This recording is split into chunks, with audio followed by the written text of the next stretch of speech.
Hey everybody, welcome back to the Wolf Pit with another episode of What Are We Eating? If you, the people, remember not too long ago, I made Mrs. Wolf Pit and I a Dollar Tree breakfast, which was sausage gravy and biscuits, along with fried and scrambled eggs, which I thought was an amazing deal, a very delicious meal for $4. I mean, where else can you get a homemade and delicious breakfast for $2 a person? But during my last visit to my own personal adult playground, the Dollar Tree, I found a way to make a bigger breakfast for 6 more people for only $1 more. So in this video, we're going to make a breakfast all in one skillet for up to 8 people for only $5. If you're doing the math, that's 63 cents per breakfast. So it's not only a really inexpensive breakfast, but since everything's made in one skillet, it's an easy breakfast to clean up after. So it's a win-win-win situation. So let's get started. Here's everything you need to make today's breakfast. This 6-pack of hash brown patties, which is a product of India. Normally, that would really bother me, because we do have a state called Idaho that's famous for potatoes, so why do we need hash brown patties from India? And although it does kind of bother me, it doesn't really bother me, because I've had several things from the Dollar Tree that were products of India, and every one of them has been very good.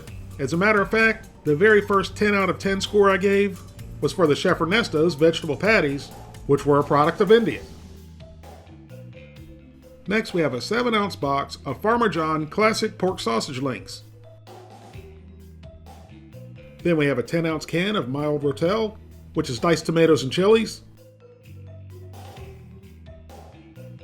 Then we have a dozen of Hillendale Farms medium eggs.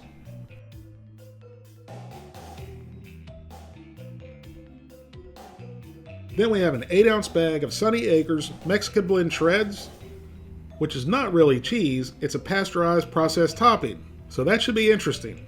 I don't think I've ever used this kind of imitation cheese, but I've heard a lot of people say it doesn't really melt well, so we're going to find out. The first thing we need to do is cut up our 8 links of Farmer John's pork sausage links. And you just want to cut them up into little bite-sized pieces.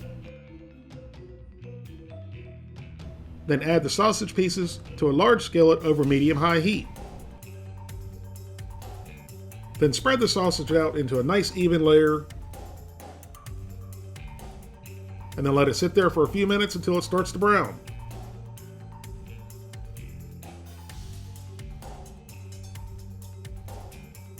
While our sausage is browning, let's look at the hash brown patties. And they definitely don't look like the same hash browns from McDonald's, like I was hoping for and expecting. Because if you get the hash browns from McDonald's and they're fresh, they're pretty darn tasty. They actually look a little bit chunky, which is not a bad thing. So after we inspected them, they got cut up into little bite-sized pieces.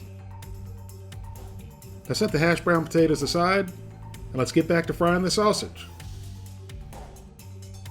And after frying for 5 minutes, our sausage is cooked through. Now remove the sausage, but save the sausage grease.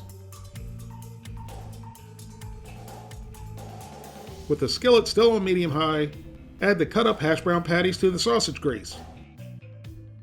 Spread them out into an even layer, and let them sit there for about 3 to 4 minutes. After 3 to 4 minutes, give them a flip, and then season them with salt and pepper.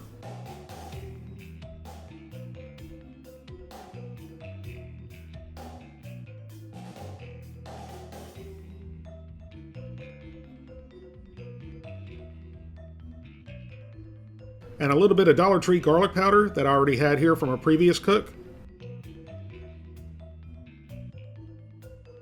Along with some Dollar Tree chopped onions that I also had from a previous cook. You can have hash browns or home fries without onions and garlic. And if you happen to have other seasonings around that you want to add, go ahead. Add whatever you like or leave out whatever you don't like. And then continue flipping the potatoes every few minutes until they're nice and crispy and golden brown. And then of course taste one and see how it tastes. And if you need to add more seasonings, now's the time to do it. And just in case you're wondering, the potatoes were really good. Crispy on the outside and soft and creamy on the inside. A little bit different than a normal hash brown patty we're used to, but in a good way. Once the potatoes are seasoned the way you like and they're golden brown and crispy, add the sausage back in. and then give it a good mix.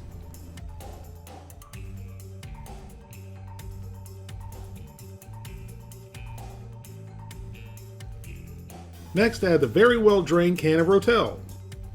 And I started off by adding half of it first, and then we gave it a mix.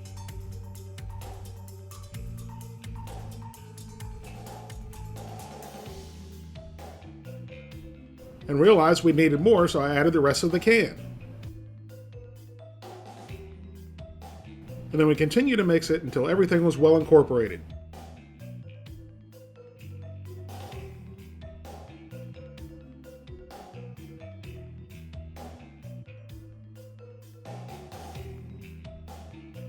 Then we turned the heat off and added our 1 dozen of well-beaten eggs.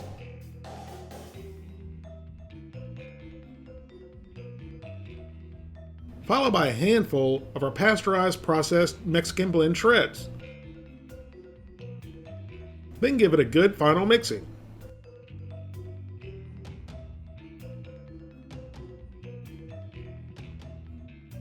And there you have it, our Dollar Tree $5 breakfast that'll feed 8.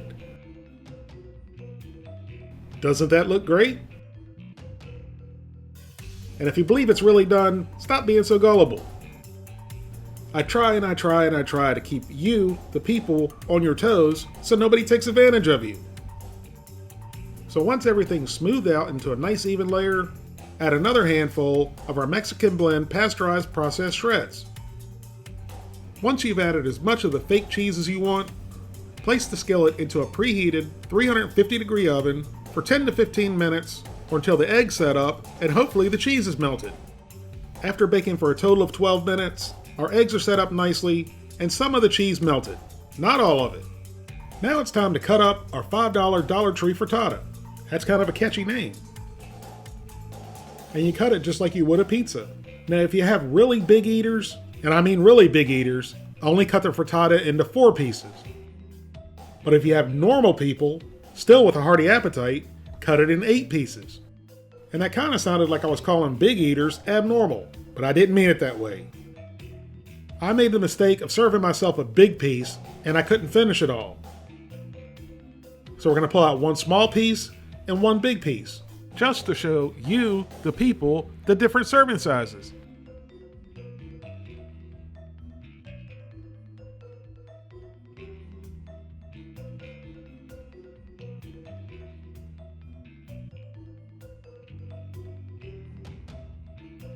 So here's the finished $5 Dollar Tree frittata with sausage, potatoes, Rotel, eggs, and onions. Everything in this frittata turned out absolutely perfect. Well, the cheese was almost an exception.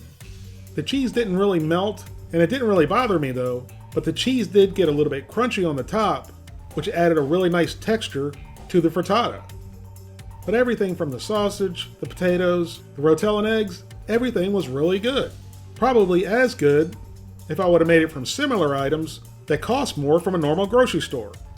And I would absolutely make this again with the same ingredients, and after I turned the camera off, I topped the frittata with some hot sauce also from the Dollar Tree.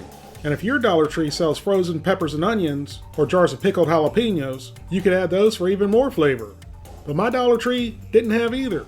So this shows, just because it's $1 and it's at the Dollar Tree, if you use a little bit of your imagination and spend a little bit of time, you can actually make a decent meal from the food at the Dollar Tree without it being detrimental to your health. Thank you all very much for watching. Please don't forget to like this video, leave a comment, subscribe, and share it with your family and friends, and I'll see you soon.